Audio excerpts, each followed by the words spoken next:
The air inside the auction barn was thick with sweat, dust, and the stench of desperation. Men shouted, coins clinked against wooden tables, and the sharp cry of the auctioneer echoed through the rafters. Outside, horses stamped in their stalls, and the late sun dipped lower, casting an orange haze across the small frontier town. Among the wagons lined up near the back, a young woman stood with her hands bound in front of her, her chin lifted though her eyes betrayed exhaustion. She was not dressed like the others. Her clothes, though torn, hinted at once belonging to someone of refinement. A faded blue dress, threadbare at the seams. Her hair, long and black, was braided loosely down her back, strands sticking to her face from the heat. She was not there by choice. Everyone could see that. "Next up!" the auctioneer bellowed, slamming his cane against the wood. One strong girl, healthy, no sickness, no debts attached. She can cook, sew, and work a field if need be. Stoughton, at $30. The crowd murmured. Some laughed, some spat tobacco into the dirt. Women were sold here the same way cattle were, and men came looking for wives, housekeepers, or worse. She raised her chin a little higher, meeting no one's eyes, until her gaze landed on a man leaning against the far post of the barn. He was tall, broad-shouldered, with a dust-worn hat pulled low. His shirt was plain, sleeves rolled, hands calloused from work. There was something in his stance, quiet, detached from the rowdy crowd, that set him apart. He didn't leer at her like the others. He simply studied her, unreadable. The bidding began. 30, 35, 40. The numbers rose, but voices dropped off as quickly as they had started. Few men wanted a woman who looked proud even when shackled. Few wanted a woman who might come with secrets. The man by the post finally raised his hand. 60. The barn fell silent for a moment. That was more than double her starting price. The auctioneer smirked, delighted. 60. Any more? But no one else spoke. The hammer came down. Sold. The chains were unlocked, and she was shoved forward. She stumbled but caught herself, refusing to fall. The man stepped forward, pulled a folded bill from his pocket, and placed it on the table. Without a word, he offered his arm to steady her. Her lips curved into the faintest smile, but her eyes held something deeper, something he could not yet name. Outside, the world was quieter, the noise of the auction fading behind them. He led her to his wagon, hitched to a strong bay horse. "You belong to me now," he said at last, his voice low and rough with years of silence. She looked at him, and for the first time spoke since he'd seen her. Her voice was soft, trembling but steadying itself. "You paid for me. Now finish it." The words struck him harder than he expected. Finish what? He studied her face, the curve of her cheek, the haunted depths of her eyes. He had thought he was buying labor, maybe companionship. But her tone carried a weight heavier than either. On the ride out of town, silence stretched between them.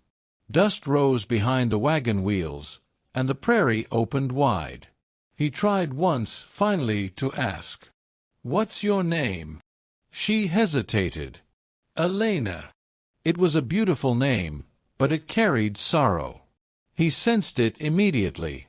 They rode for hours, the sky darkening into a blanket of stars. When at last they stopped by a stream to water the horse, he caught her watching him. Not with fear, not quite, but with something guarded. "You should know," she said suddenly, her voice barely above the water's murmur. "You may think you bought me, but what I carry will shatter you, more than you realize." His hand stilled on the reins. "What do you mean?" She turned away, hugging herself, refusing to answer. The firelight later that night flickered against her face, and he saw her wipe away a tear when she thought he wasn't looking. The man lay awake long after she curled beneath his blanket. He had spent $60, a lifetime savings for some, but what he had bought was not just a woman. It was a mystery, a wound, a secret. And by the look in her eyes, that secret was waiting to break him. The next morning broke with a cold wind sweeping across the plains.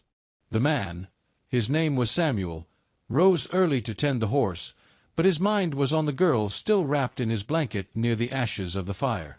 She had not spoken again after her strange warning, and yet her words hung over him like a storm cloud. When she finally stirred, her eyes fluttering open, Samuel found himself watching her more than he should. He wasn't a man who let feelings get the best of him. Years of living alone on a hard ranch had left him as tough as the land itself. But something about Elena unsettled that calm. She sat up slowly, pulling her braid over her shoulder. "You're staring," she whispered, not unkindly. Samuel looked away, busying himself with packing supplies. "You said something last night. About what you carry. I'm not a man who likes riddles." Her lips tightened, but she didn't answer right away. She stood, brushed dust from her dress, and finally said, "You'll know soon enough." They rode through another day of open plains, grass bending beneath the wind, hawks circling overhead. Samuel's cabin was still a day's ride west, a lonely stretch of land he had carved from wilderness. By evening, when they camped again, Elena seemed restless, pacing near the fire. Finally, she stopped, staring at him as though making a choice. "You want the truth," she said, voice sharp enough to cut. Samuel nodded once. "I wasn't sold because I'm unwanted. I was sold because men feared me. Because of what I brought with me." Her hand went to her stomach, and Samuel's eyes widened before he could stop himself. "You're—" "Yes," she said, her tone bitter. "With child." The fire cracked loudly in the silence that followed. Samuel had not expected that. A woman carrying another man's child was no small burden on the frontier. Many men would see her as ruined. He thought of the jeering men at the auction, how their voices had fallen silent when she stepped onto the block. Now it made sense. Samuel ran a hand over his jaw. "And the father?" Her gaze dropped to the flames. "Dead. Killed by the same men who sold me. He was no outlaw, only a farmhand, gentle and poor. They said I disgraced the family. Triplets, they said it would be a curse.